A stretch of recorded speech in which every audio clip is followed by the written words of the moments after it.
మన హైదరాబాద్లో ఇది తెలంగాణ ఉన్న సింగరేణి బొగ్గు గని కనుక ఒకసారి మనం పరిశీలించుకున్నామంటే మన చంద్రశేఖర్ గారి కుమార్తె కవితమ్మ గారు దాన్ని బాగా కావాల్సిన మేర దానికి రాజకీయంగా వాడుకున్నారు.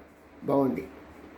కానీ ఒక చదువుకున్నాము కదా, తను ఒక్కసారి కనుక జాగ్రత్తగా ఆలోచించి సింగరేణిలో ప్రొడక్టివిటీ ఎలాగుంది, ఒక మనిషి అక్కడ ఒక రోజుకి ఎన్ని టన్నుల ఈ కోల్ని ఇది మామూలుగా సాఫీగా ఉండేదాన్ని ఎంత తీస్తున్నాడు బయటికి అంటే సాధారణంగా ఇక్కడ 5 టన్నులు రమ్మారమి 4.5 ఒకప్పుడు ఇలాగా మొత్తం 5 టన్నులు వేసుకోండి.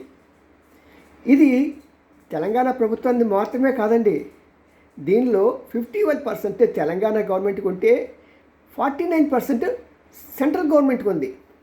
మరి అలాంటి దాన్ని వచ్చిన ప్రతి ప్రభుత్వం కూడా నాదే నాదే నాదే అని చెప్పేసి వారి జమానాని వారి జులుంని దాన్ని సాధారణంగా వాడుకుంటూ రాజకీయాలు చేస్తున్నారు.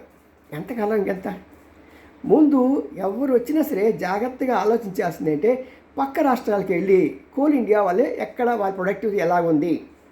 సపోజ్ కోల్ ఇండియా వాళ్ళకి ప్రొడక్టివిటీ చూస్తున్నాం అనుకోండి, ఓపెన్ క్యాస్ట్లో ఒక మనిషి ఒక షిఫ్ట్కి 15 టన్నులు ప్రొడక్టివిటీ ఇస్తున్నాడు. అది గవర్నమెంట్దే కదా, ఇది గవర్నమెంట్దే కదా. ఎందుకు తేడా?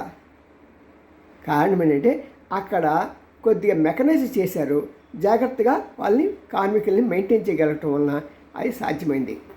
ఇక్కడ మెకానిజంకే అసలు అక్కడ ఒప్పుకోరు ప్రజలు. కారణం అంటే అదంతా కూడా అంత ముందు కమ్యూనిస్టుల యొక్క ఆధిపత్యం ఉండటం వలన వాళ్ళు చాలా మంచి వాటికి వాళ్ళు వ్యతిరేకత వ్యక్తపరిచారు తెలియక. ఎందుకంటే వాళ్ళు ఓట్ బ్యాంక్, కార్మికులు ఏమీ తెలియని వాళ్ళైతే మాకు ఓటు వేసేస్తారు. ఇప్పుడు అన్నీ తెలిసిన వాళ్ళు తెలిసిన కార్మికులు కూడా ఎవరు ఓటు వేయట్లేదు. మరి అలాంటి వాళ్ళు పార్టీని పక్కన పెట్టేశారు. మరి ఇప్పటికైనా సరే సింగరేణి ఇది కాలరీస్ సజావుగా జరగాలి అంటే ఎవరో ఒకరు పిల్లికి తాడు కట్టాలి.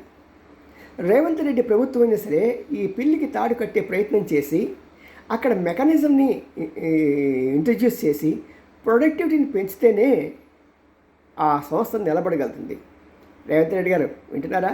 మరి మీకు ఇలాంటి డైరెక్ట్ విషయాలు చెప్పడానికి మన గుడిగంట TV9 మాత్రమే మీకు సాధ్యమవుతుంది. మీ ఎన్ రామ్జీ, సీనియర్ జర్నలిస్ట్, గుడిగంట TV9. లైక్ చేయండి, షేర్ చేయండి, బాగుంటే సబ్స్క్రైబ్ చేయండి. మరి పక్కన బెల్ ఐకాన్ నొక్కుతున్నారా? See you.